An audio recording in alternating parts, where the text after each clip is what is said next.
Assalamualaikum warahmatullahi wabarakatuh. Perkenalkan, nama saya Reni Ardiani dengan NIM D03219027. Saya berasal dari Kabupaten Kepulauan Meranti, Provinsi Riau. Saya merupakan mahasiswa Prodi Manajemen Pendidikan Islam Fakultas Tarbiyah dan Keguruan Universitas Islam Negeri Sunan Ampel, Surabaya. Pada kesempatan ini, saya akan membahas tentang Good Design untuk memenuhi tugas akhir kuliah mata kuliah Desain Produk dan Pemasaran Lembaga Pendidikan Islam yang diampu oleh Bapak Muhammad Soleh, SPDI MPD. Nah, sebelumnya saya akan menyampaikan tentang Program Studi Manajemen Pendidikan Islam. Program Studi Manajemen Pendidikan Islam mempelajari tentang perencanaan, pengelolaan, pelaksanaan, dan pengawasan proses pendidikan, serta infrastruktur lembaga pendidikan. Sebagai negara dengan penduduk yang mayoritas merupakan Muslim, lembaga pendidikan Islam mulai berkembang di Indonesia. Tidak sedikit orang tua yang memilih untuk menyekolahkan anak-anak mereka di sekolah-sekolah Islami untuk menanamkan nilai-nilai Islam sejak dini pada anak. Untuk itu, manajemen pendidikan Islam sangat dibutuhkan. Nah, ada beberapa manfaat yang bisa dirasakan ketika kita mengambil jurusan manajemen pendidikan Islam, yakni yang pertama mengasah critical thinking dan taktis. Yang kedua, jurusan ini merupakan jurusan yang eksklusif dan minim pesaing. Lalu yang ketiga ada bukan micro teaching tapi micro leading. Nah, untuk selanjutnya saya akan membahas tentang Good Design Product. Jangan lupa disimak ya.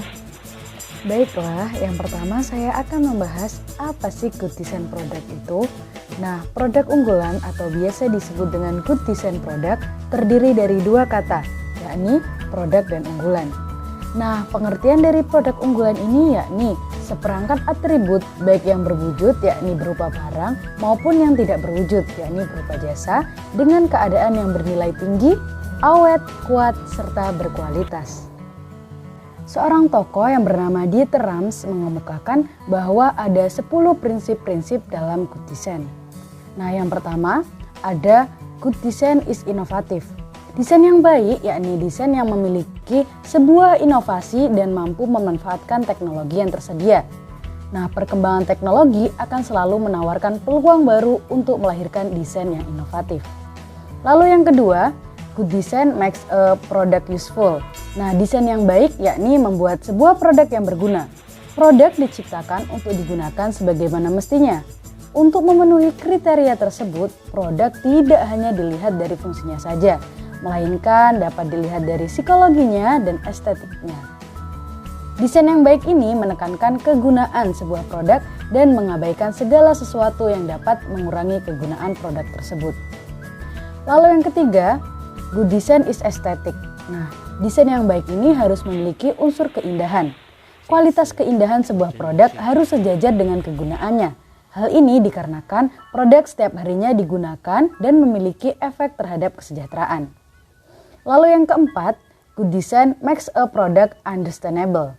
Desain yang baik yakni yang mampu membuat produk lebih dimengerti, baik dari penjelasan struktur produk yang lebih baik lagi dan mampu membuat produk lebih jelas dalam mengungkapkan fungsi dan pemanfaatannya. Nah, dengan memanfaatkan intuisi pengguna dan bagian terbaik dari desain ini, yakni produk dapat menjelaskan dirinya sendiri. Lalu yang kelima, good design makes a unobtrusive. Nah, desain yang baik ini yang tidak mengecewakan. Maka dari itu, desain yang baik harus dibuat dengan baik, netral, dan terkendali. Lalu yang keenam, good design is honest. Nah, desain yang baik yakni desain yang jujur. Maksudnya, yakni tidak melebih-lebihkan produk, tidak membuat produk itu terlihat menjadi kuat atau berharga daripada yang sebenarnya. Nah, tidak berusaha membohongi konsumen dengan memberikan janji-janji yang tidak akan dilakukan. Lalu yang ketujuh, good design is long lasting. Nah, desain yang baik yakni yang memiliki nilai berjangka panjang. Hal ini untuk menghindari produk hanya menjadi sebuah tren dan tidak bisa tampil sebagai produk yang unggul yang sesuai dengan perkembangan zaman. Lalu yang ke-8, good design is struck down to the last detail. Nah, desain yang baik yakni desain yang teliti dan detail sampai akhir, yang mana konsumen tidak merasa kecewa sehingga konsumen akan mendapatkan kepuasan tersendiri. Lalu yang ke-9, good design is environmentally friendly. Nah, Desain yang baik yakni desain yang ramah lingkungan. Dalam hal ini, desain dibuat dengan mempertimbangkan penggunaan sumber daya. Lalu yang terakhir ada good design is as little design as possible. Desain yang baik adalah desain yang dibuat seminimal mungkin, yang berkualitas, karena produk dibuat dengan berkonsentrasi hanya pada aspek-aspek terpenting. Lalu yang ketiga, apa saja ciri-ciri dari good design produk itu?